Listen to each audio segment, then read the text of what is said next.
ஆனால் மனுஷனுடைய உணர்வை, அவனுடைய மனதை எந்த இடம் இருக்கும்னா அது அம்பலவாணனுடைய திருமேனி மட்டும்தான். அதுதான் உள்ள இருக்கிற பெருமான். அதைத்தான் நம்முடைய முன்னாள் குடியரசுத் தலைவர் விஞ்ஞானி அவர்கள், நம்முடைய அப்துல் கலாம் அவர்கள் நடராஜ பெருமானை வச்சார். இந்த நடராஜ பெருமானை யார் வழிபடுறானோ எல்லாத்தையும் வழிபட்டதா அர்த்தம்.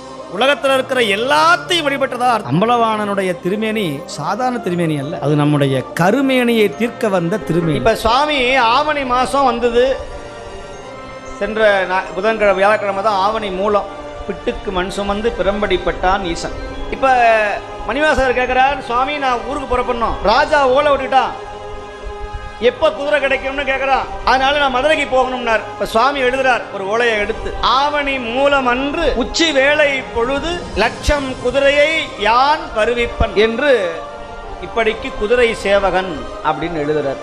பரிமேல் அழகர், பரினா குதிரை. நீங்க திருப்பரந்துரைக்கு போனீங்கன்னா குதிரை சுவாமின்னு சொல்லுவாங்க. அவரை முன்னாடியே இருப்பார் குதிரை மேல. இன்னமும் அந்த ஊர்ல இருக்கிற மக்கள்லாம் அவரை மதுரை வீரன்னு நினைச்சுக்கிறாங்க.